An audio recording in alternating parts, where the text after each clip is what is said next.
Okay, I got the recording going so I can ask you the really difficult question. In the movie so full of death and division and anger, where did you find God?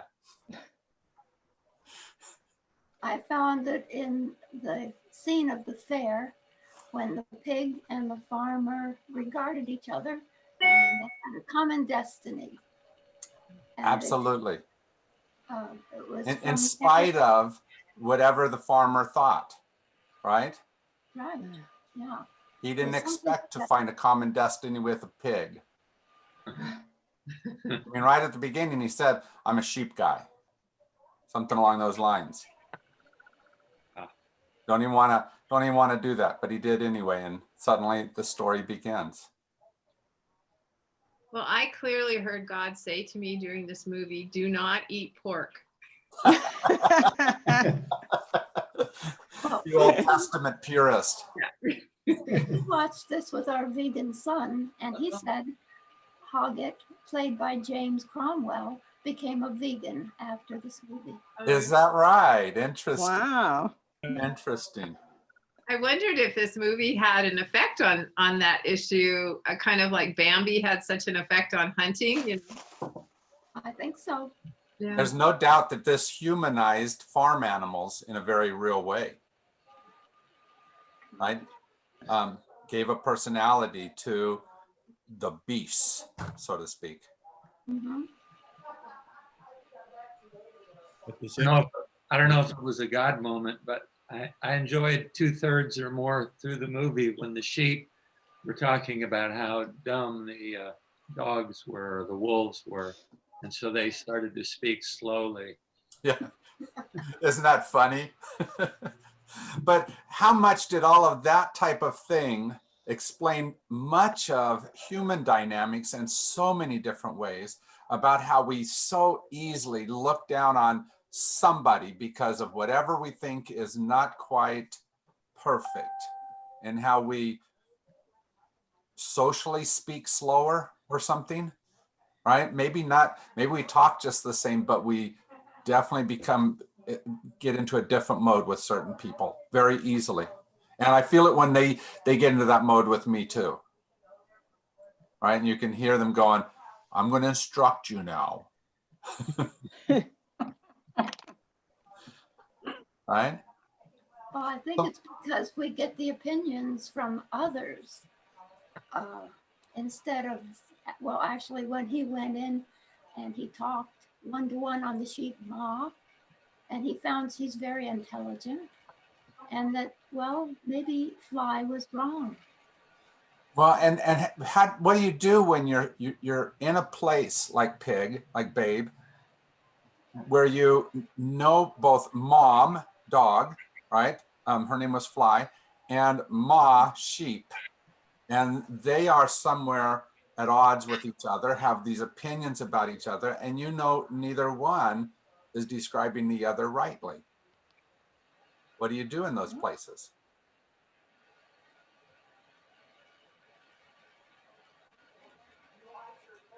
We have choice, so we can make a choice. So And we some follow our heart and follow our mind. Right. I think the hard part sometimes about that choice is it sometimes feels like I have to choose Ma or Mom. And that's not really the choice, but it really feels like that, doesn't it, sometimes? It's complicated by the fact that both of them were mature. And so often in life, we encounter people that have reached a point where it's probably not going to be fruitful to try and get them to abandon ideas that have been long held. And in circumstances like this, I just try to meet people where they are, and like Babe does, just try to maintain an upbeat and affirming attitude to the extent that I can. The challenge, though, about meeting people where they are, going back to the scene you mentioned a little bit ago, Rex comes up to the sheep and is trying to get them to talk, and meeting him where he is the vicious space that he's still in relationship to them. And so sometimes you have to do like the sheep did and said, if you want this from us, you have to treat us more humanly, if that's a correct phrase here. And that's the difficult part, is we do a whole bunch of using each other. In racial issues, for example, most of my friends of color say, this is what white America does to us. And part of what Black Lives Matter is about is saying, and that's not acceptable any longer. And so it's the sheep drawing a line to say, I'll do this, but. And so you can't just always just accept. Fortunately for the sheep, they were bargaining from a position of strength. Something that the dog wanted. I think the difficulty is often that the very people who desire change don't have that kind of leverage over the individual or the institutions that they wish to change. Yeah. Yep. And that is the difficult part, is often in those kinds of issues, those with power are the ones who also have the ability to change things for somebody who doesn't have the power or doesn't have as much power. We shouldn't say they don't have power, because obviously Black people in America do have power, but it's how is it wielded?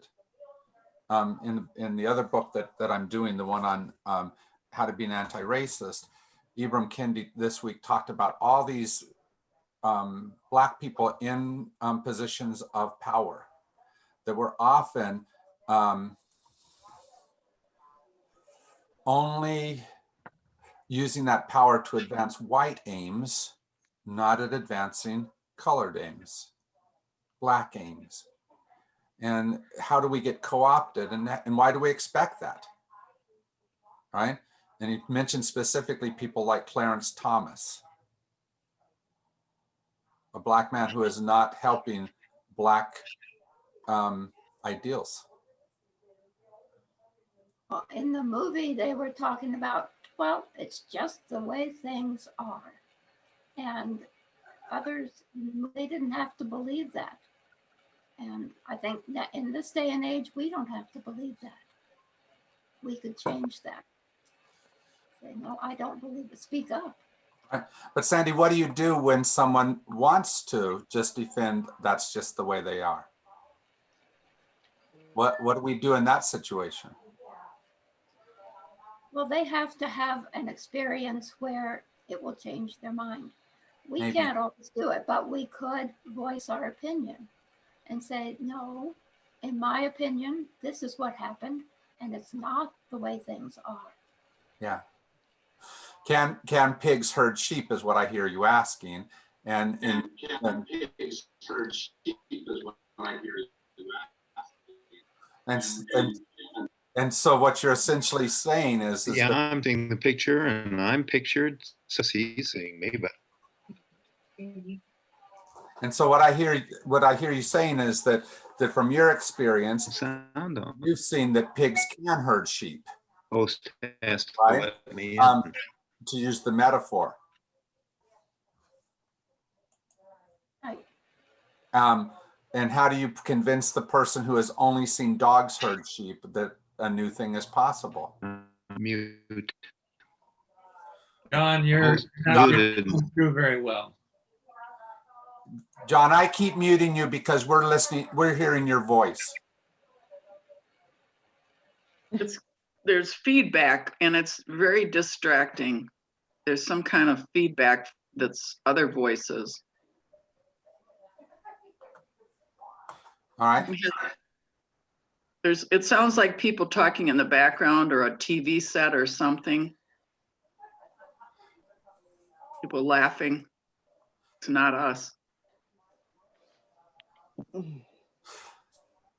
Well, I was thinking about the scene where, where the crowd's reaction to the pig going out and everyone's laughing and blah, blah, blah. And then when they experience this pig, they see it, what it can do, everything changes. And that, and to me, that's just it's like real life. It takes relationship It takes experiencing someone, I think, to really change someone. I know in my life that's been true. I mean, we came out of fundamentalist Christianity, and I, used to believe that homosexuality was a sin and that it was a choice and all of these things. And really the shift in my life was getting to know people who were gay. And suddenly I was like, wait a minute, this isn't reality. And I was always so grateful for the chance for those relationships because, they changed me. And so I think it's really hard to just tell someone that pigs can herd sheep. It's like they almost have to experience it and see it. It has to be a relationship kind of thing. And you're right. For example, in a gay man coming out, that absolutely can change the whole family. It can also mean that the family builds up even more barriers against, because here this one that we loved betrayed us. And that's what's really tragic about sometimes what happens in that coming out process. But when the family says, I don't know about gay people, but I sure like Alan, right? They sure like this person that they've met, that they know. That changes people completely, doesn't it? And it changes us, because these are people that we've chosen to know and love. And that particular aspect is just one piece of them, whether I agree with it or don't agree with it. I think that's where God acts, because he gives us opportunities. And then it's up to us to use them. But he sets these things up. And if we take advantage of it, then other people will follow. Yeah, I think we all start off, Sandy, in places where we think that whoever I am and whatever I've experienced, that this defines the whole of humanity. But it doesn't take us long to figure out that somebody else in the bathtub doesn't have the same anatomy I have. Right? Either they've got something extra or they're missing something. Right? And we begin to have to adjust our minds to say, can I let this larger picture be true?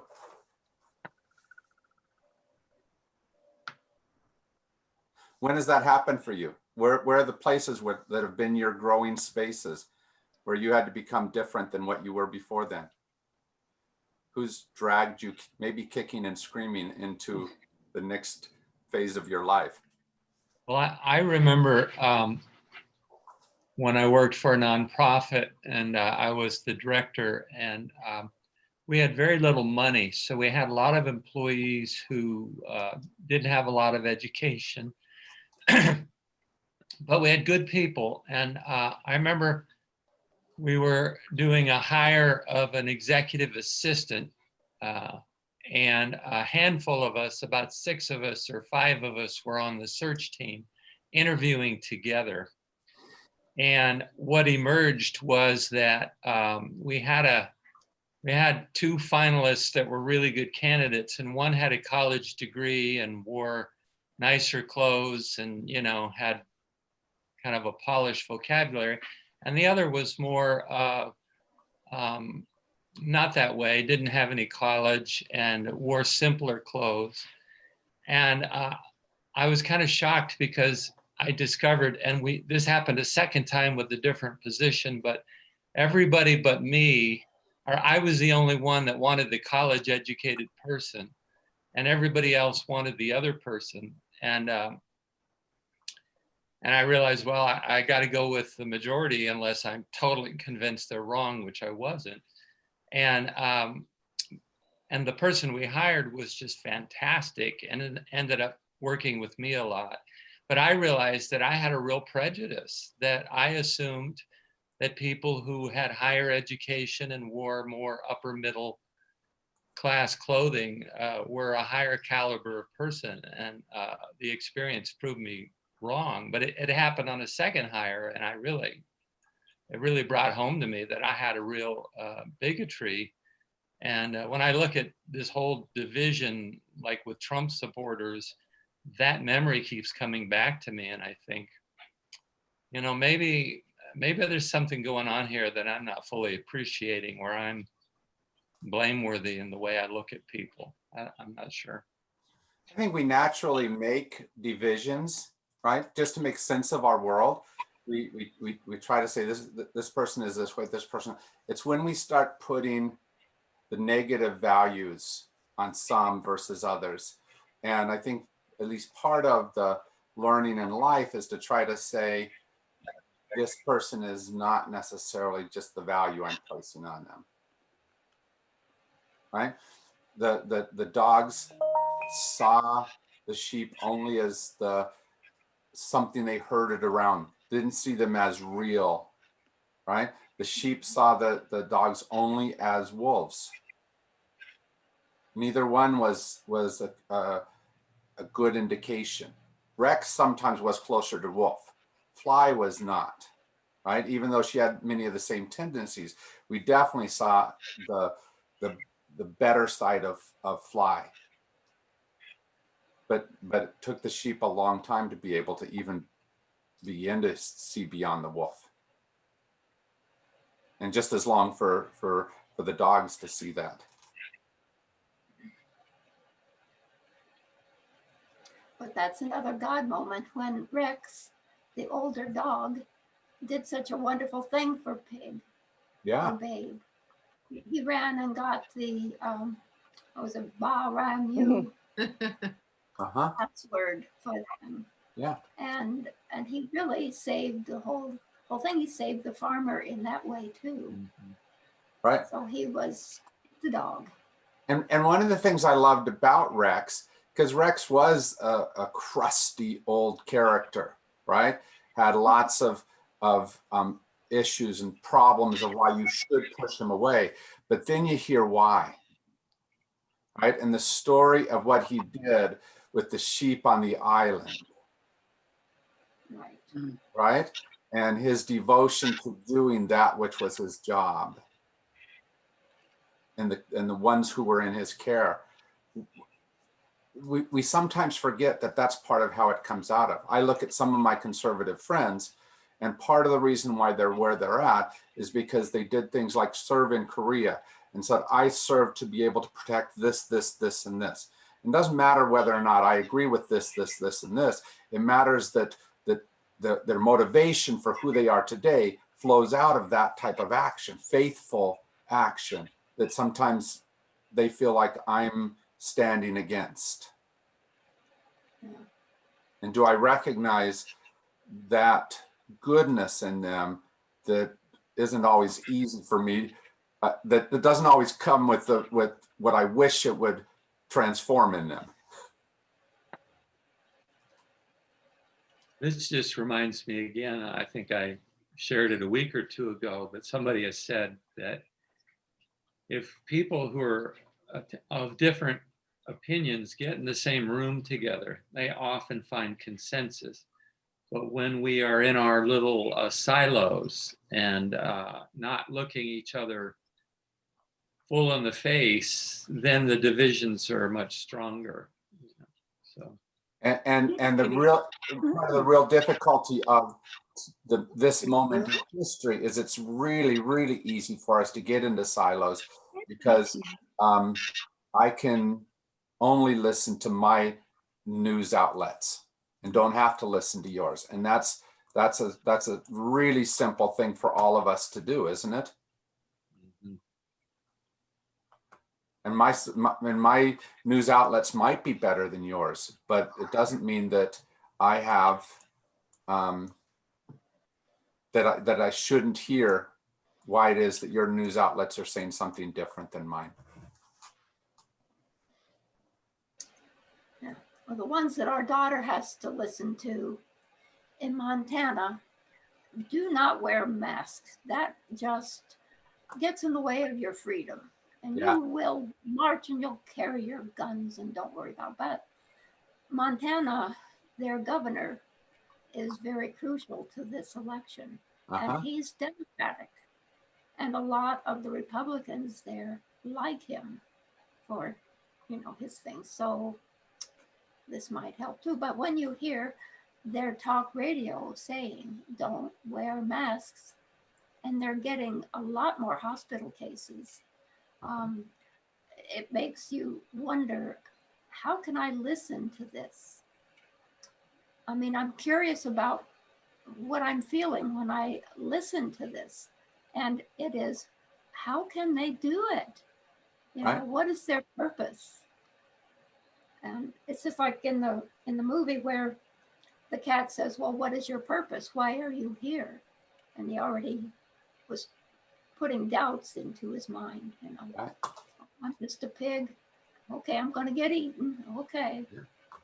And part of that is because the cat only wanted to define Babe by certain aspects. This is all you're good for. Yeah.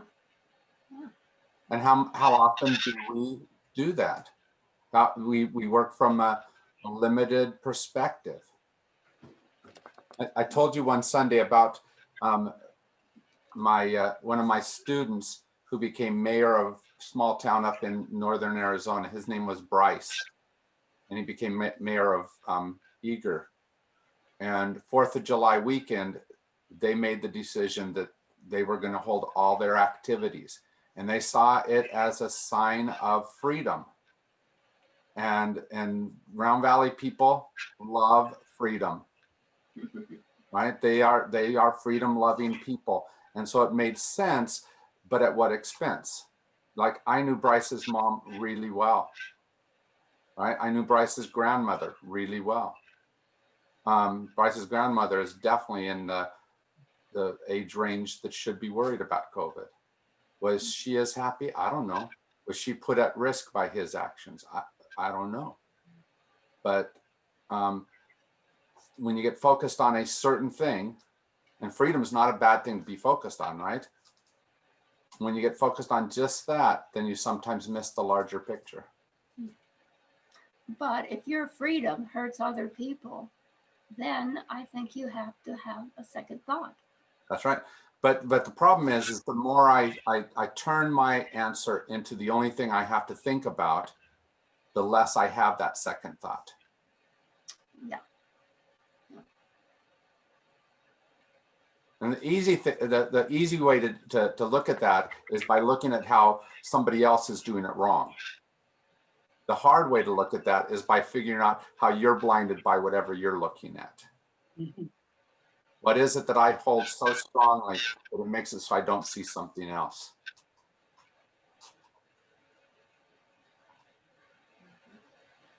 Rex thought he was doing a great job making sure that the sheep did everything that they were supposed to because he was doing what his master needed. But was he treating the sheep as people?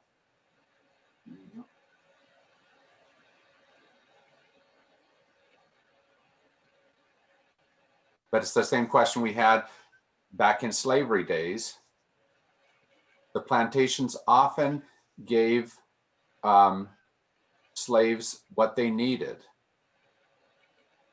Or I shouldn't say that. They gave them the requirements of life, but did they truly give everything that was needed? And their blindness on, I've set up this for them, blind them to what else might be necessary.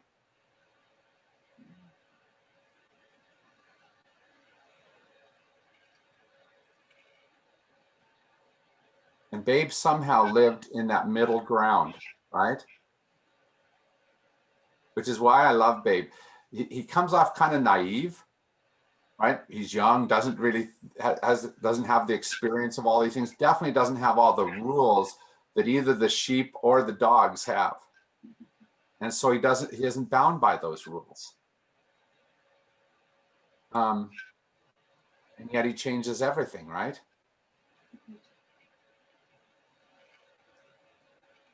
Now, it makes you feel like maybe we can do something. I mean, of course we can vote, but can we listen to the other side, or can we, you know, they're always saying to me, a son-in-law says, well, Democrats want to kill babies. And I said, no, I don't believe that.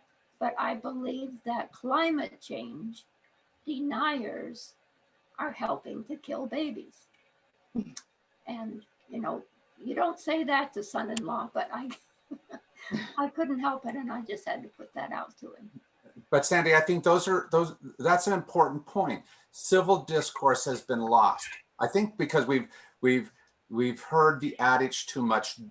Polite people don't talk about things like religion and politics. Well, polite people should, because we need polite conversation around those issues. Because if you don't have polite conversation, you know what kind of conversation you have? The non-conversation of arguments and put downs, and my idea is the only right idea. That's not good. That's not good dialogue. And it's because we've chosen not to be in true civil conversation.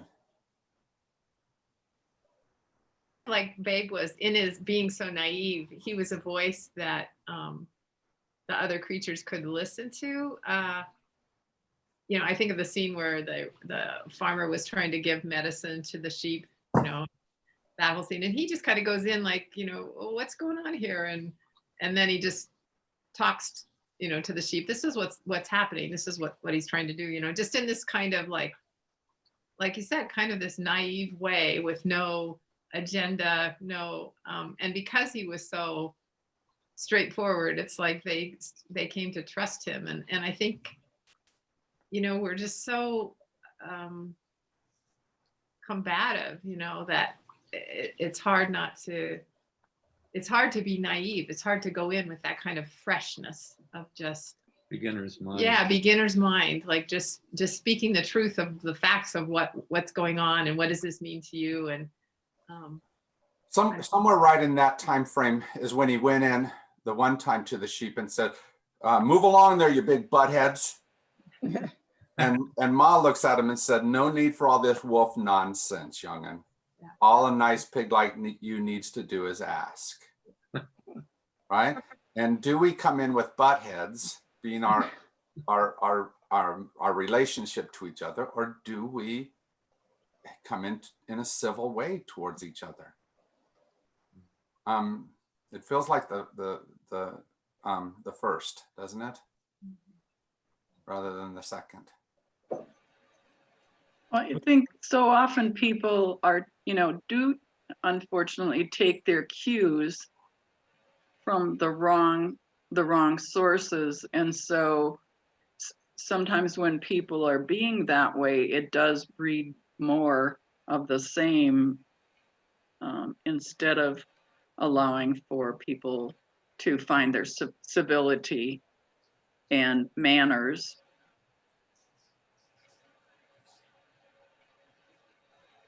You know why often we don't have civility though, Catherine? Pardon me? Because if I already have right answers, I no longer have to be civil to you because you can't add anything to what I have. So the stronger I hold on to truth, my truth versus your truth, the easier it is for me to be non-civil. Well, and then the sad thing is we stop listening or looking for grains of truth. Mm-hmm. that are always present. And I think it would be refreshing if that started happening more. It would change things. It would change things. Randy, you've been trying to say something. Well, as I watched this movie, I was wondering how many other members of the group have read the kind of allegorical novel Animal Farm by George Orwell. Not lately. Yeah, a while ago. Yeah. For me, it was just a couple years ago when I was in 8th grade. Yeah. Oh. Well, if I can refresh your recollection. It was, as I say, an allegory of the development of a communistic society. Or I shouldn't say communistic because it wasn't truly communistic, rather a totalitarian society among animals along the lines of a Stalinist Russia. And the dominant class were the pigs, you know, who promulgated such adages as all animals are equal, but some animals are more equal than others, you know, and other things. And I think you know, it sort of betrays the limitations of anthropomorphizing animals Yeah. has happened here, because, you know, I actually think it was kind of a disservice to the cats, because, you know, when you anthropomorphize, you attribute malice to some animal, and animals have no malice. They're just animals. I thought so. Sometimes the worst thing you could do to an animal was compare it to a human being. It makes me think of this. I think it's a nonviolent communication training where, or somewhere, but where you look at a situation and rather than putting any story on it, you just repeat the facts to yourself. Like you walk into a room and someone that you know is talking to someone else and glances at you briefly, but keeps with that conversation. So you add the story. Well, they snubbed me. They, you know, this is the story. So to go back and kind of work with that, you just say, I walked into the room, she saw me, and she continued her conversation with someone else. You know, just the facts without like you say, you know, you could easily look at a cat and say, oh, that cat is so haughty. Well, it's not, you know. And if we would do that with humans too, where we don't add, you know, an interpretation of a behavior, but just deal with the exact behaviors, you know, you can relieve a lot of anxiety from your life, you know. But where would be the fun in not telling stories about, you know, what other people meant with what they? It's much simpler, isn't it? To put those interpretations on, but it's often not helpful. Well, there's a book called The Four Agreements, and that is one of the basic agreements. Oh, maybe that's where I read that. Yeah. Do not assume. Yeah, do not assume. It's hard not to, because it sure seems like from your perspective, you already see the truth about that other person or the situation in front of you. Yep. How do people of goodwill protect themselves in their efforts to reach out to differing points of view from individuals who will gladly exploit their goodwill through deceit, bullying, any number of the other, you know, I'll say antisocial behaviors we're seeing manifest so frequently? It sounds suspiciously, Randy, like you're saying that unlike cats, human beings sometimes do work out of malice. Absolutely. I mean, I think one of the more interesting books I encountered recently was one called The Psychopath Next Door. Yeah. Sociopath. In it, the author suggests that we have an image of psychopathy that is very extreme, you know, literally someone so amoral they would kill without batting an eye, when in point of fact, psychopathy is like on a spectrum, and that all of us run into on many occasions in our life, if not daily, people for whom their own self-interest is such that they will willingly sacrifice the good of others or the interests of others to further their own agenda.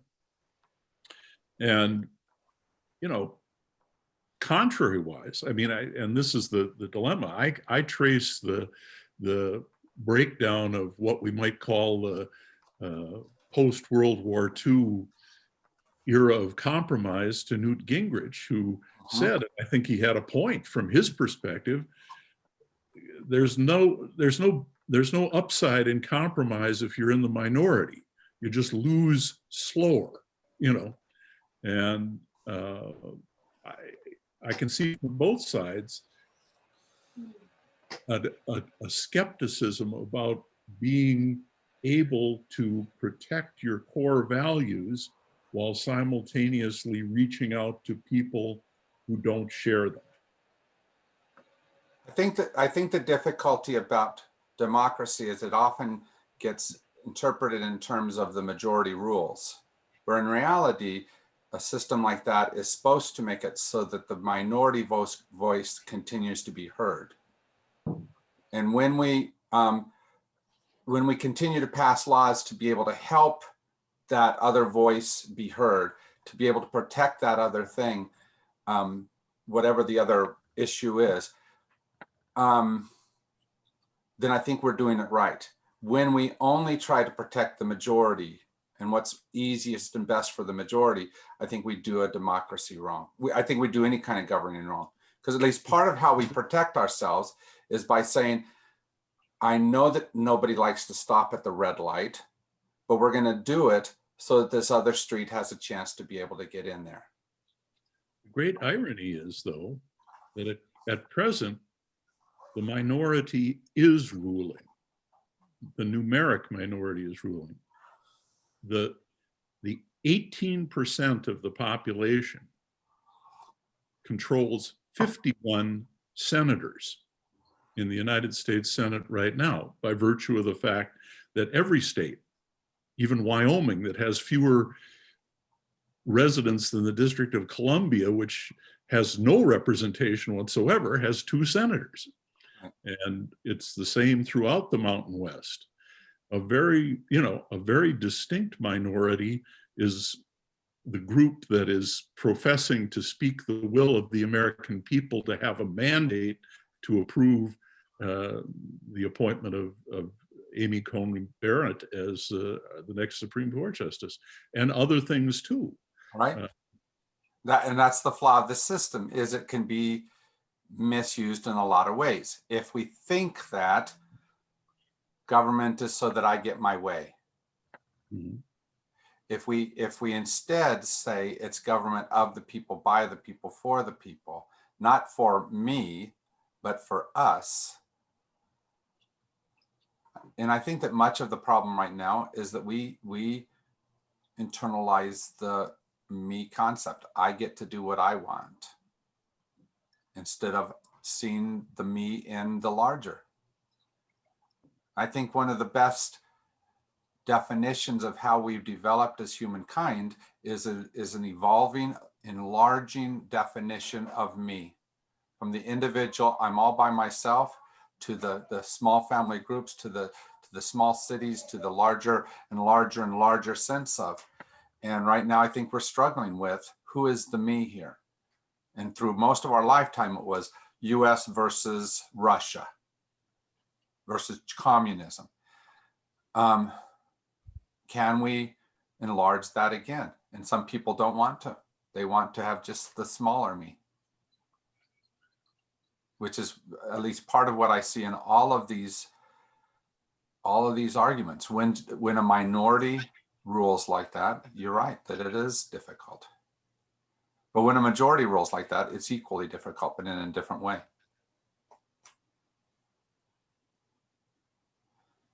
Has to do with the definition. Are between dogs and sheep. Who is the other side? Are they part of me? Or are they wolves? Because it feels like that's what they're arguing.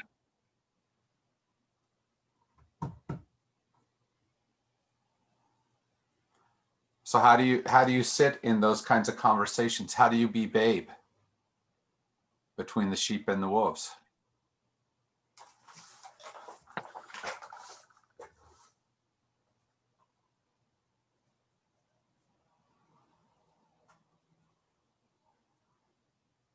I'm intrigued by, I mean, when I think about that question about how do people of goodwill protect themselves in the face of maliciousness, and I think again of this character Babe, just kind of speaking truth to power. It's like, I don't know if you can protect yourself. I think you just keep doing the truth, you know,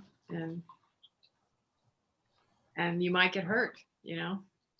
Certainly, I'm putting all my money on, I figure 4 years ago, part of Abraham Lincoln's theory of you can fool all the people some of the time, came true. And I'm hoping, You won't be able to fool all the people a second time, you know. Fool me once, shame on you. Fool me twice, shame on me. You know. Mhm.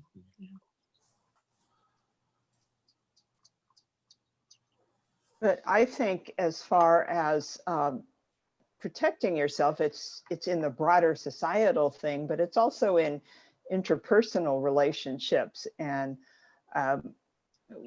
our daughter has been struggling with this for 4 years since she left her ex, who was very manipulative and put her down all the time, and a lot of really bad stuff with the kids. And just how does she try to stay in relationship with the father of her children for obvious important events in their lives? And how does she just stay away from him because he's so psychologically damaging? And it's a fine line. And, you know, I've listened to her a lot, try to sort through that herself. But I believe that there are some times in some cases where you have to just walk away from something for at least a while to keep your own sanity and your own self. You know, there have to be boundaries that you decide, I'm not going to go there because it won't work. Yeah. I think one of the interesting things about this, though, is that the two sides that Babe stood between did ultimately have to figure that out between them.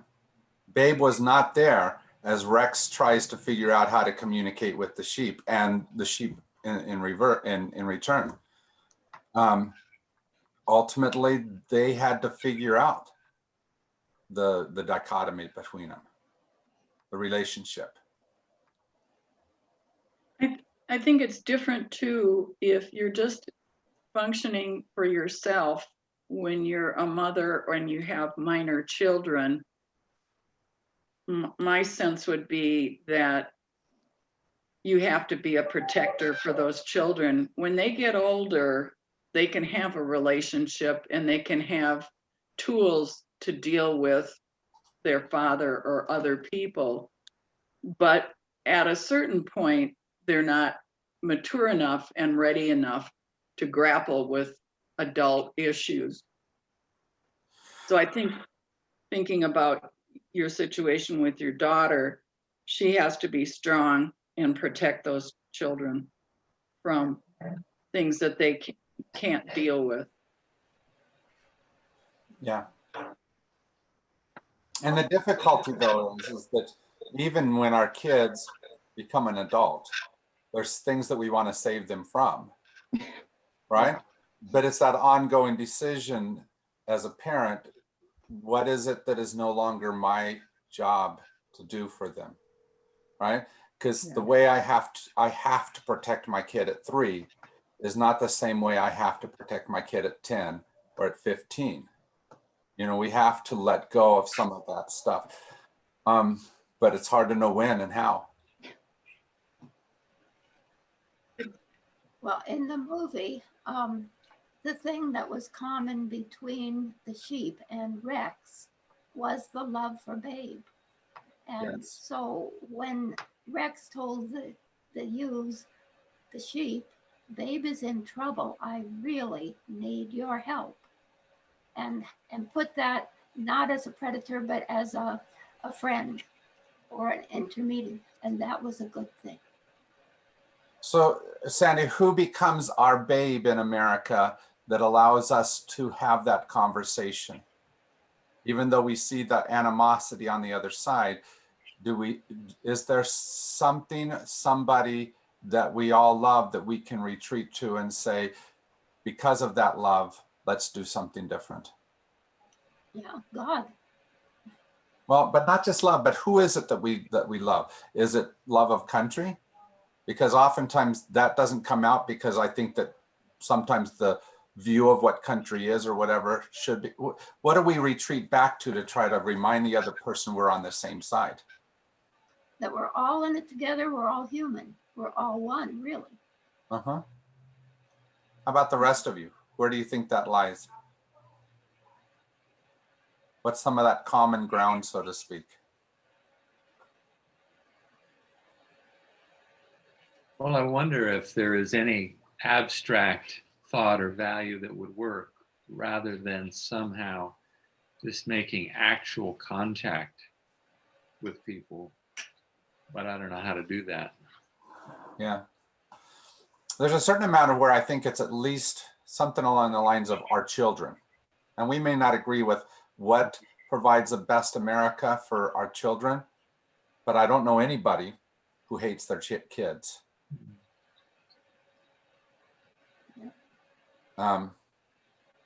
What else might be?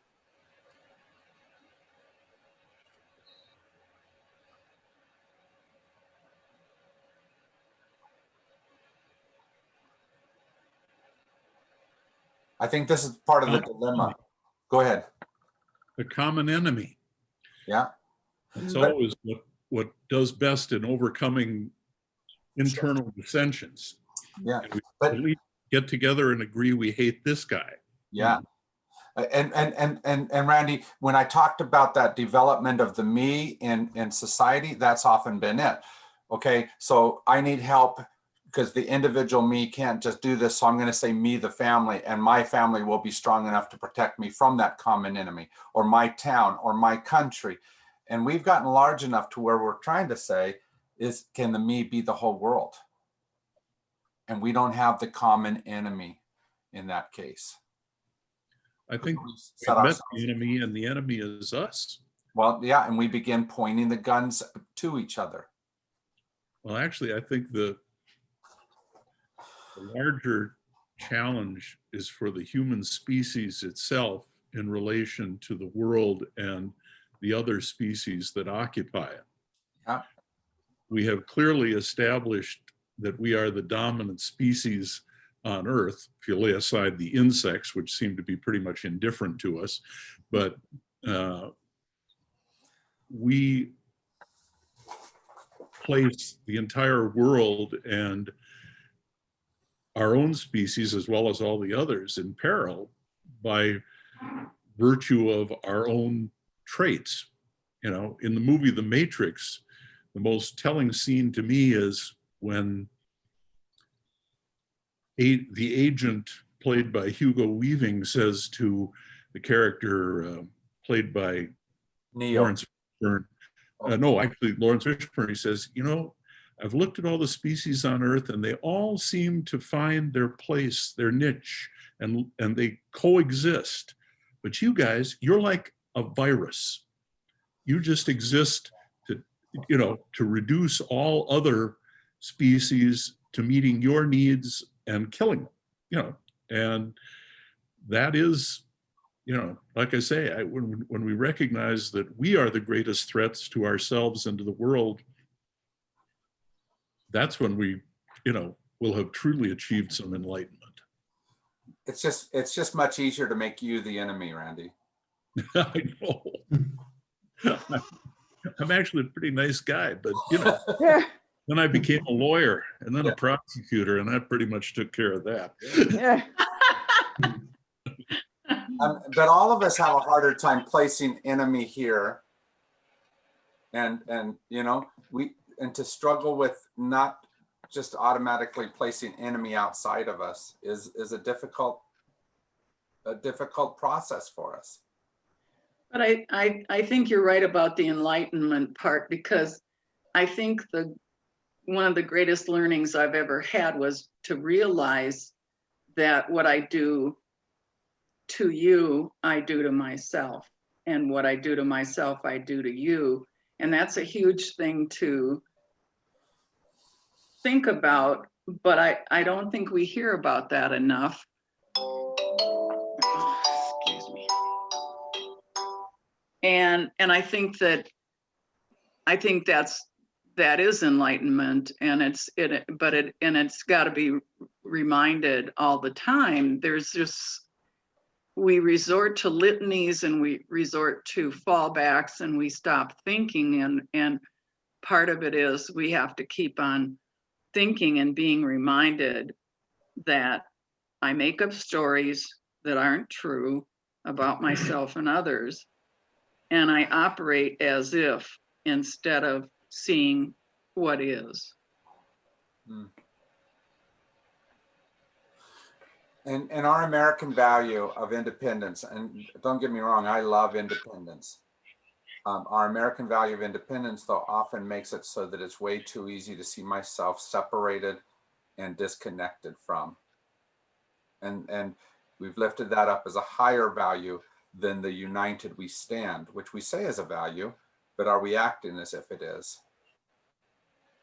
Well, do you think that possibly one of the teachings and one of the understandings that we've now perhaps learned out of COVID, et cetera, is how dependent and interdependent we are, much more so than we might often realize?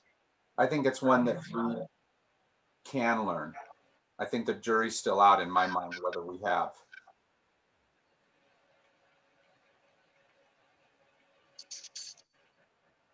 I Well, hope. topics and food for thought are these very things.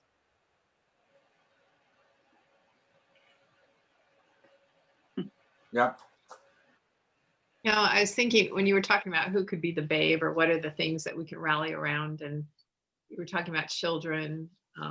You know, I was thinking about the earth, and but for some reason I was remembering that we used to go cross country skiing when we were up in Washington State, and we loved to be out in the winter, scenery, quiet, swishing along, you know. And then nearby there was this entrance for an area where people would go snowmobiling, and they, you know, they're burning their gas and making their noise. And a lot of people enjoy noisy sports, so I don't want to offend anyone, but for me, that's just such a different kind of enjoyment of that nature. But I was thinking, okay, so in common we have, you know, that we love to be out in that kind. We love the earth, we love that winter, we love the, you know, the snow or whatever. But the way we both approach it is so different. I mean, that's what I mean. How do you get down to whatever that commonality is, Yeah. when the aesthetics of it are so, you know, the sensibilities around it are so different? I don't know, but I'm just thinking that's what's hard about finding a babe. Like what is the thing that everybody's heart is connected in? I don't know. That's hard. I think we do a whole lot of, if we're looking at this is what the real core of something is, we do a whole lot of arguing about this next ring around that core instead of getting down to that actual what's most important there. If world is our core, we are all part of this earth. I think you're right that most of your rural conservative friends absolutely have a hugely high value on world. Mm-hmm. Now, if it's the same as your environmentalist liberal value, that might differ, but the importance of world, of nature, of life that's not human is huge for most of my conservative friends. Mm-hmm. Well, I think like nature, I really believe that music is a universal language, and I just love that thought. Yeah. And the music in this movie was so good. Yeah. You know, it just reached into your heart.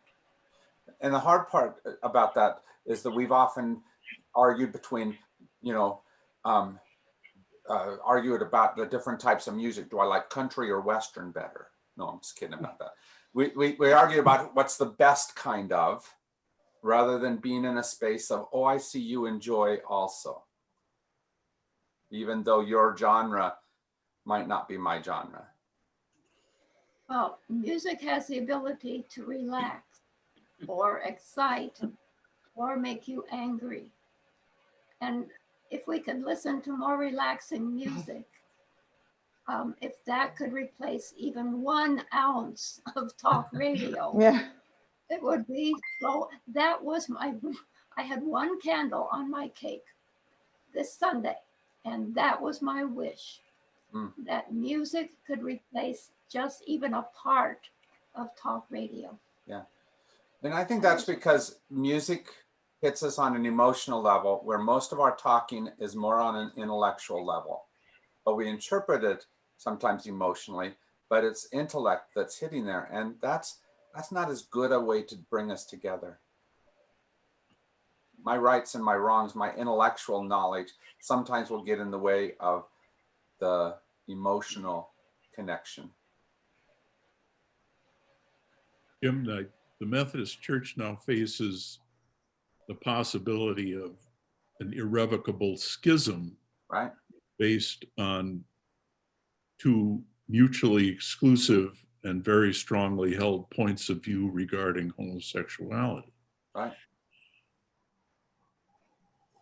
Is it possible for such positions to coexist respectfully,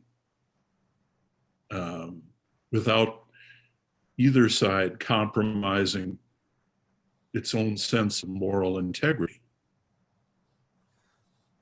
The short answer is, I think there is possibility, but it means trying to not assert that I get to govern the whole of. All right. So let me say one of the big differences. It's between Africa, very conservative, anti-homosexual, versus America as a general rule, even with the Southeast, very pro-homosexual. Can we give both of those two sides the ability to govern themselves and still be in connection to each other and have a very different governance pattern that neither one has to determine right away that issue? I don't know if we can or not, but that's the possibility that has to happen, I think. I think that clearly is possible within our denomination. I think the challenge it places is in terms of the perception of those outside of the character of the organization. Will we be regarded as more commendable by virtue of entertaining diverse perspectives on such a fundamental issue, or will we be regarded as wishy-washy to the point of being unworthy of respect? Yeah. And I think that is a very similar challenge to the one that we're facing as a nation, and in many other ways, that the proponents are each trying to figure out, how can I make an appeal to those outside of this dispute? And if I compromise with these people, will I jeopardize that, or will I enhance the possibility of that kind of outreach? And the hard part about that, Randy, is that in most of the division, what it is somebody holding on to intellectually a truth. Okay, in the Bible it says this is wrong, or in the Bible it says to love, and so that's what I'm choosing. Both of those are intellectually correct positions, maybe, but that in this case are being held at odds with each other. To hold the emotional position, the position that comes out of music rather than out of books, is somehow trying to figure out how to allow for relationship in the midst of us not being on the same page with that.